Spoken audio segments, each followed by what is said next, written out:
Good morning बच्चों। आज आप लोगों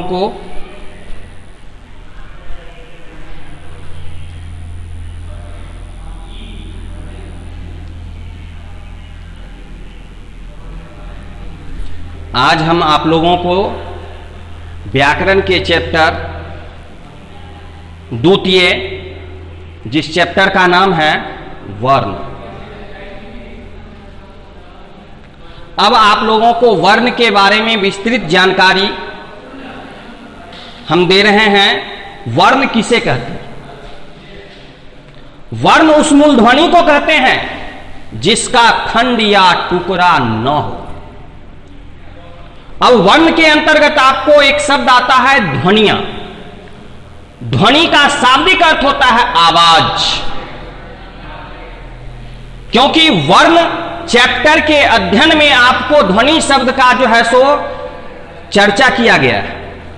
इसलिए आप लोगों को यह जानकारी होना बहुत जरूरी है कि आखिर ध्वनि का अर्थ क्या होता है, ध्वनि होता क्या चीज है।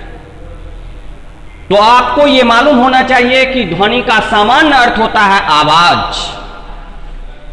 अब आपको हम वर्ण के बारे में बतलाएंगे।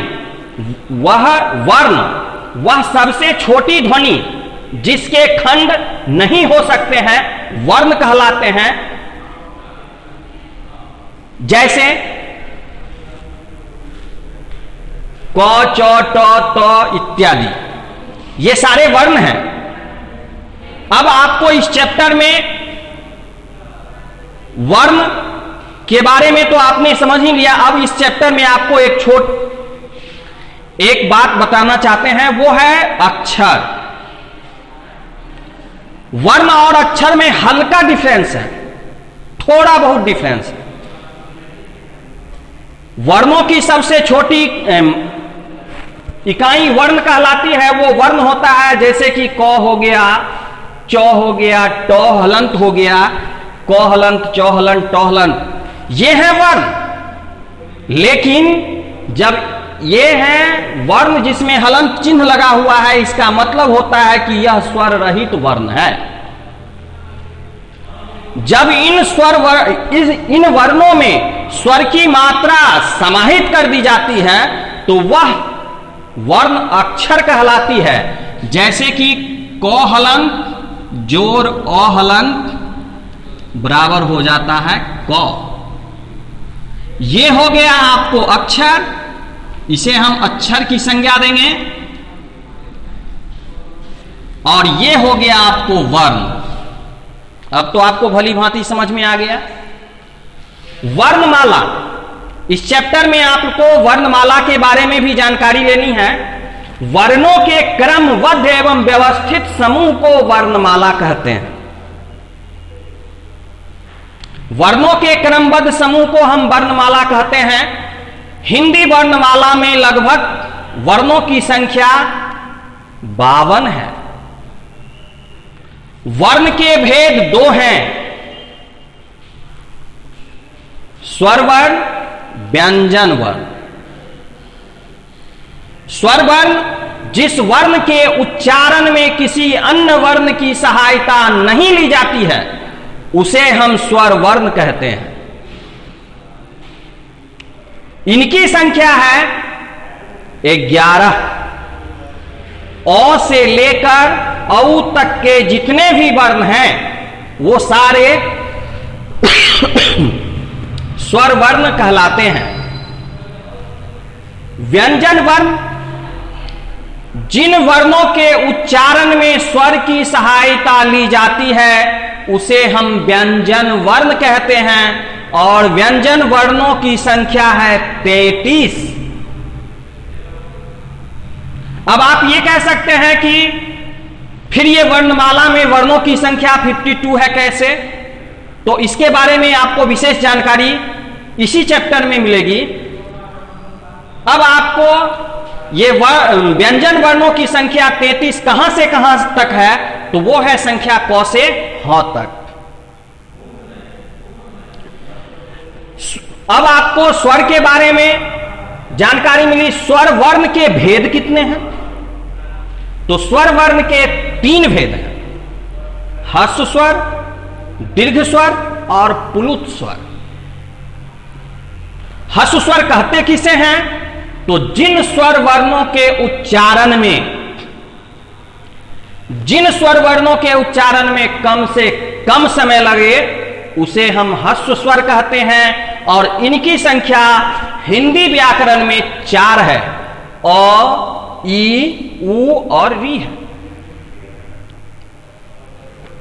दीर्घ स्वर, जिन स्वर वर्णों के उच्चारण में ह्रस्व स्वर की अपेक्षा 2 गुना समय लगे उसे हम दीर्घ स्वर कहते हैं। दीर्घ स्वर को हम द्विमात्रिक स्वर कहते हैं, ह्रस्व स्वर को एक मात्रिक स्वर कहते हैं। दीर्घ स्वर को द्विमात्रिक इसलिए कहते हैं कि इस स्वर के उच्चारण में ह्रस्व की अपेक्षा 2 गुना समय लगता है, इसलिए हम दीर्घ स्वर को द्विमात्रिक स्वर कहते हैं। इसकी संख्या 7 है। आ, हर्ष ई, हर्ष उ, ए, ऐ, ओ, औ, ये सारे स्वर दीर्घ स्वर कहलाते हैं। अब आप देखें प्लुत स्वर। प्लुत स्वर को हम त्रिमात्रिक स्वर भी कहते हैं। प्लुत स्वर को त्रिमात्रिक स्वर इसलिए कहा जाता है कि जिस स्वर के उच्चारण में, जिस स्वर वर्ण के उच्चारण में ह्रस्व स्वर की अपेक्षा 3 गुना समय लगे उसे प्लुत स्वर कहा जा सकता है। आप उच्चारण करके भी देख सकते हैं, जैसे ओम, भैया इत्यादि। अब व्यंजन वर्ण, व्यंजन वर्ण के भी 3 भेद हैं, स्पर्श व्यंजन, अंतस्थ व्यंजन और ऊष्म व्यंजन। अंतस्थ व्यंजन, ऊष्म, स्पर्श व्यंजन और ऊष्म व्यंजन, इसकी परिभाषा को थोड़ा देख लिया जाए। जिन व्यंजनों का उच्चारण करते समय हवा, कंठ, तालु, मूर्धा, दांत या ओठों के स्पर्श होते हुए मुख के बाहर आती है उन्हें हम स्पर्श व्यंजन कहते हैं। इसे हम स्पर्श व्यंजन को वर्गीय व्यंजन की भी संज्ञा दे सकते हैं और इसे हम वर्गीय व्यंजन भी कहते हैं। इनकी संख्या है 25। क से म तक के वर्ण जो हैं वह स्पर्श वर्ण हैं और यह वर्गीय व्यंजन इसलिए कहलाते हैं क्योंकि ये सारे वर्ण एक वर्ग के अंतर्गत आते हैं, जैसे कि क वर्ग, च वर्ग इत्यादि।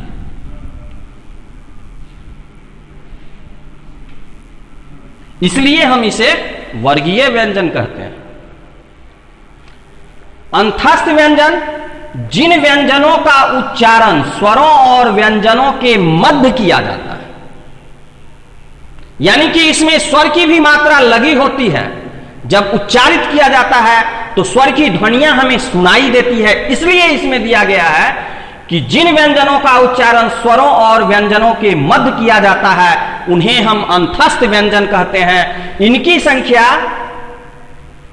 4 है, य, र, ल, व।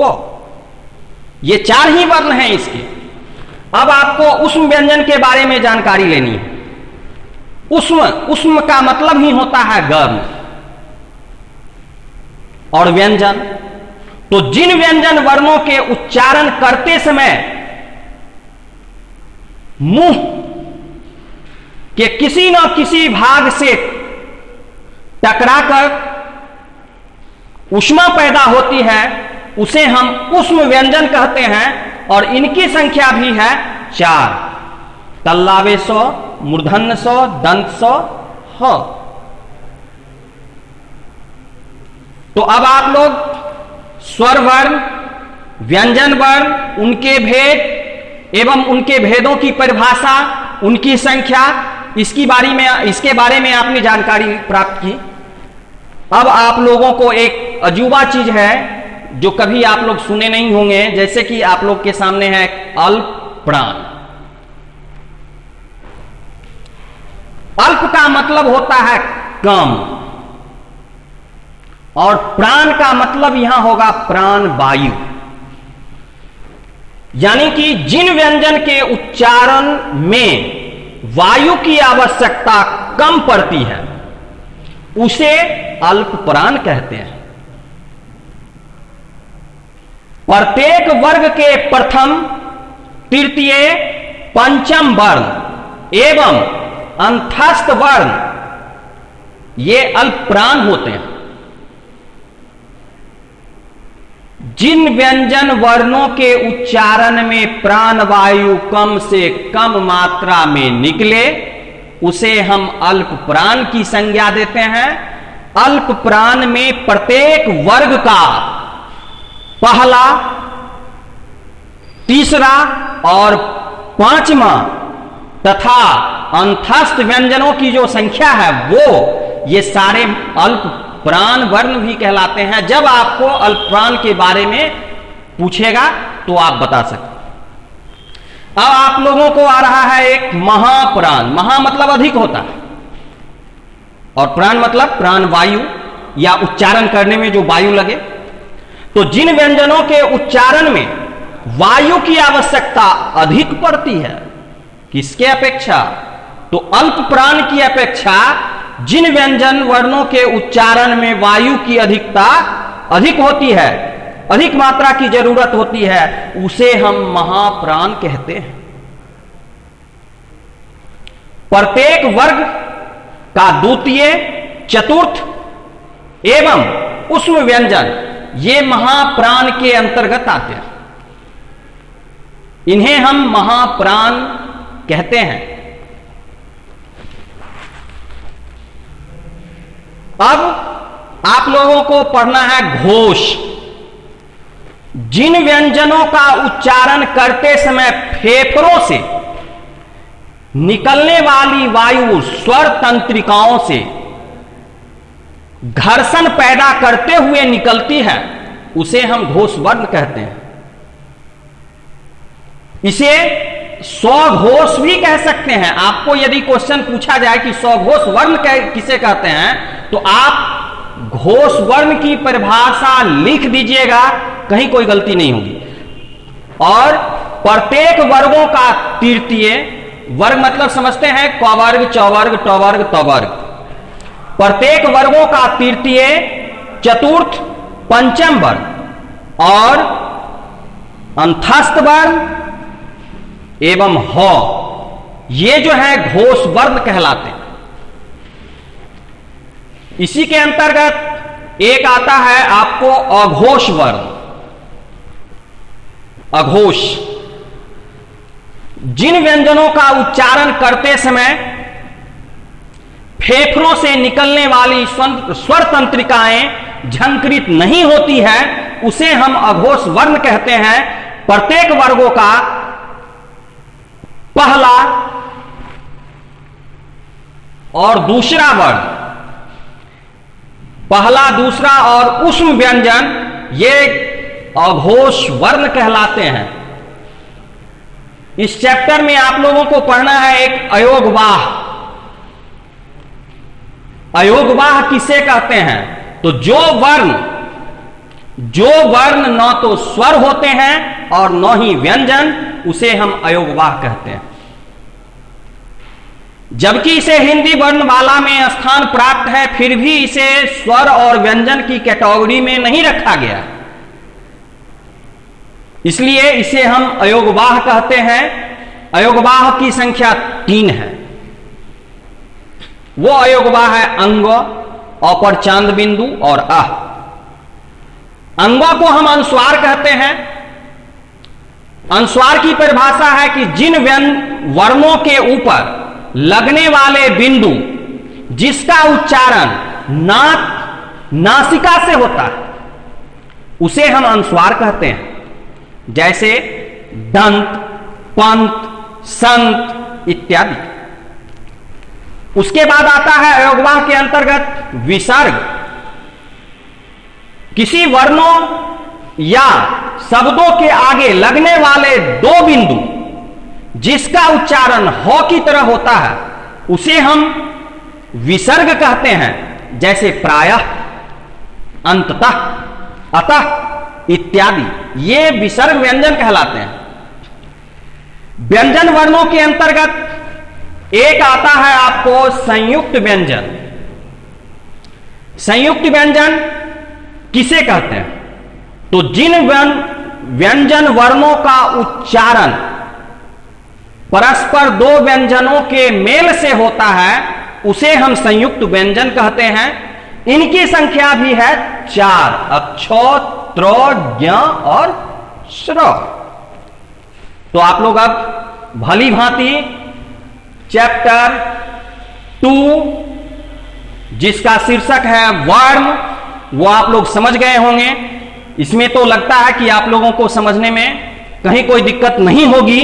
वैसे आप इसे बार बार देखें, सुने और जहां समझ ना हो वहां जानकारी दें। धन्यवाद।